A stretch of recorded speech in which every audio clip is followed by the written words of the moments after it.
ಎಲ್ರಿಗೂ ನಮಸ್ಕಾರ. ಇವತ್ತಿನ ನಮ್ಮ ಚರ್ಚೆಗೆ ಸ್ವಾಗತ. ಇವತ್ತು ನಾವು ಆರೋಗ್ಯವನ್ನ ಒಂದು ಹೊಸ ದೃಷ್ಟಿಯಿಂದ ನೋಡೋಣ.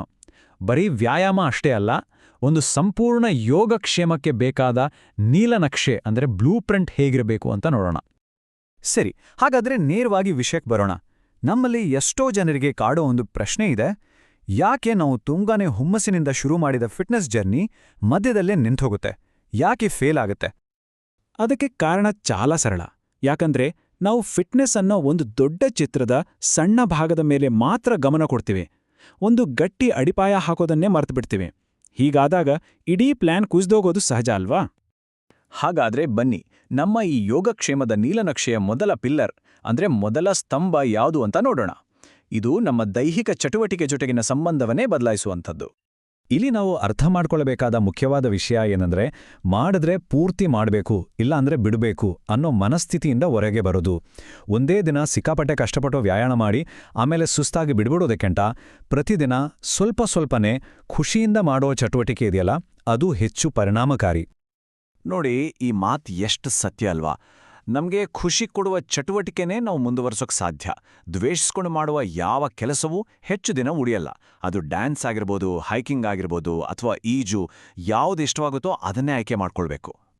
ಒಂದು ಕಟ್ಟಡ ಗಟ್ಟಿಯಾಗಿರ್ಬೇಕು ಅಂದ್ರೆ ಎಲ್ಲಾ ಸಾಮಗ್ರಿಗಳು ಸರಿಯಾದ ಪ್ರಮಾಣದಲ್ಲಿ ಬೇಕು. ಹಾಗೇನೆ ನಮ್ಮ ದೇಹಕ್ಕೂ ಕೂಡ. ಹೃದಯಕ್ಕೆ ಕಾರ್ಡಿಯೋ, ಸ್ನಾಯುಗಳಿಗೆ ಸ್ಟ್ರೆಂತ್ ಟ್ರೈನಿಂಗ್, ಹಾಗೆ ಗಾಯಗಳಾಗದಂತೆ ನೋಡ್ಕೊಳ್ಳೋಕೆ ಫ್ಲೆಕ್ಸಿಬಿಲಿಟಿ ಮತ್ತು ಮೊಬಿಲಿಟಿ, ಇವೆಲ್ಲವೂ ಬೇಕೇ ಬೇಕು. ಇಲ್ಲಿ ಹೇಳಿರೋದು ತುಂಬಾನೇ ಮುಖ್ಯ. ವ್ಯಾಯಾಮ ಶುರು ಮಾಡೋ ಮುಂಚೆ ವಾರ್ಮಪ್, ಮುಗಿದ್ಮೇಲೆ ಕೂಲ್ ಡೌನ್ ಮಾಡೋದು ಗಾಯಗಳಿಂದ ನಮ್ಮನ್ನ ದೂರ ಇಡುತ್ತೆ. ಅಷ್ಟೇ ಅಲ್ಲ, ನಮ್ಮ ದೇಹ ಏನ್ ಹೇಳುತ್ತೆ ಅಂತ ಕೇಳಬೇಕು. ಸುಸ್ತಾದಾಗ ರೆಸ್ಟ್ ಮಾಡಬೇಕು.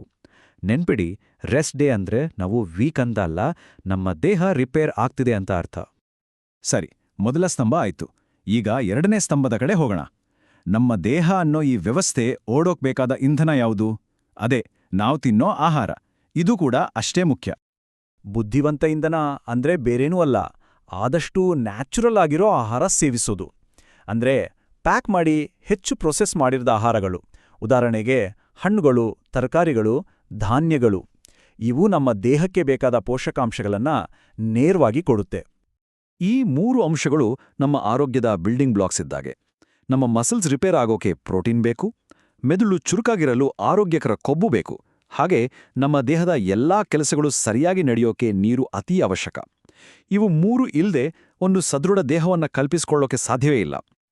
ಆಹಾ, ಎಂಥ ಅದ್ಭುತ ಮಾತ್ ನೋಡಿ. ಹೊಟ್ಟೆ ಬಿರಿಯೋ ಹಾಗೆ ತಿನ್ಬೇಡಿ, ಮನಸ್ಸು ತೃಪ್ತಿಯಾದಾಗ ನಿಲ್ಲಿಸಿ. ಇದು ನಮ್ಮ ಫೋಕಸ್ಸನ್ನ ನಾವು ಏನು ತಿಂತೀವಿ ಅನ್ನೋದ್ರಿಂದ ಹೇಗೆ ತಿಂತೀವಿ ಅನ್ನೋದ್ರ ಕಡೆಗೆ ತರುತ್ತೆ. ಇದ್ನೇ ಮೈಂಡ್ಫುಲ್ ಈಟಿಂಗ್ ಅಥವಾ ಸಾವಧಾನದಿಂದ ತಿನ್ನೋದು ಅಂತಾರೆ. ಅಂದ್ರೆ ನಿಧಾನವಾಗಿ ಪ್ರತಿ ತುತ್ತನ್ನು ಆಸ್ವಾದಿಸ್ತಾ ತಿನ್ನೋದು. ನಮ್ಮ ಹೊಟ್ಟೆ ಸಾಕು ಅಂತ ಸಿಗ್ನಲ್ ಕೊಟ್ಟಾಗ ಅದನ್ನ ಗಮನಿಸೋದು. ಹೀಗ್ ಮಾಡಿದ್ರೆ ಅತಿಯಾಗಿ ತಿನ್ನೋದು ತಪ್ಪುತ್ತೆ, ಜೀರ್ಣಕ್ರಿಯೆ ಕೂಡ ಚೆನ್ನಾಗಾಗುತ್ತೆ. ಈಗ ಬರೋಣ ಕೊನೆಯ ಮತ್ತು ಅತೀ ಮುಖ್ಯವಾದ ಸ್ತಂಭಕ್ಕೆ. ಯಾಕಂದ್ರೆ ನಾವು ಮಾತಾಡಿದ ಮೊದಲ 2 ಸ್ತಂಭಗಳು ನಿಂತಿಳುವುದೇ ಇದ್ರ ಮೇಲೆ. ಅದುವೇ ನಮ್ಮ ಮನಸ್ಥಿತಿ, ನಮ್ಮ ಮೈಂಡ್ಸೆಟ್. ಪ್ರತಿದಿನ 7 ರಿಂದ 9 ಗಂಟೆಗಳ ಕಾಲ ಒಳ್ಳೆ ನಿದ್ರೆ. ಇದು ಆಯ್ಕೆಯಲ್ಲ, ಅತ್ಯಗತ್ಯ. ಯಾಕಂದ್ರೆ ನಮ್ಮ ದೇಹ ರಿಪೇರ್ ಆಗೋದು, ಹಾರ್ಮೋನ್ಗಳು ಬ್ಯಾಲೆನ್ಸ್ ಆಗೋದು, ಶಕ್ತಿ ವಾಪಸ್ ಬರೋದು ಇದೆಲ್ಲ ನಾವು ಮಲಗಿದ್ದಾಗ್ಲೇ. ಹಾಗಾಗಿ ನಿದ್ದೆಯ ವಿಷಯದಲ್ಲಿ ಕಾಂಪ್ರಮೈಸ್ ಮಾಡ್ಕೊಳ್ಳಬಾರ್ದು. ಒತ್ತಡ ಅನ್ನೋದು ಒಂದು ರೀತಿ ಸೈಲೆಂಟ್ ಕಿಲ್ಲರ್ ಇದ್ದ ಹಾಗೆ. ಇದು ನಮ್ಮ ಫಿಟ್ನೆಸ್ ಗುರಿಗಳನ್ನ ಸದ್ದಿಲ್ಲದೆ ಹಾಳು ಮಾಡುತ್ತೆ.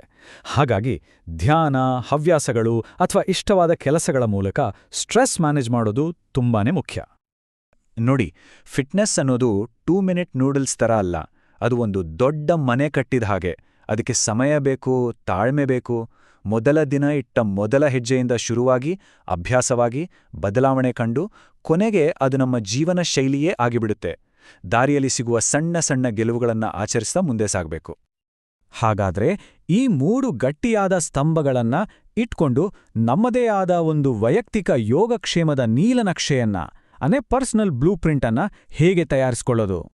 ಬನ್ನಿ ಒಮ್ಮೆ ಕ್ವಿಕ್ ಆಗಿ ಈ 3 ಮುಖ್ಯ ಸ್ತಂಭಗಳನ್ನ ನೆನ್ಪು ಮಾಡ್ಕೊಳ್ಳೋಣ. ಮೊದಲನೇದು ಖುಷಿಯಿಂದ ಮಾಡುವ ಚಲನೆ. ಎರಡನೇದು ದೇಹಕ್ಕೆ ಬೇಕಾದ ಬುದ್ಧಿವಂತ ಇಂಧನ ಅಂದ್ರೆ ಆಹಾರ. ಮತ್ತು ಮೂರನೇದು ಎಲ್ಲದಕ್ಕೂ ಅಡಿಪಾಯವಾದ ಗಟ್ಟಿ ಮನಸ್ಥಿತಿ. ಇದರಲ್ಲಿ ನಿದ್ದೆ, ಒತ್ತಡ ನಿರ್ವಹಣೆ ಮತ್ತು ತಾಳ್ಮೆ ಎಲ್ಲವೂ ಸೇರಿದೆ. ಕೊನೆಯದಾಗಿ ನಾವರ್ಥ ಮಾಡ್ಕೊಳ್ಬೇಕಾಗಿರೋದು ಇಷ್ಟೇ.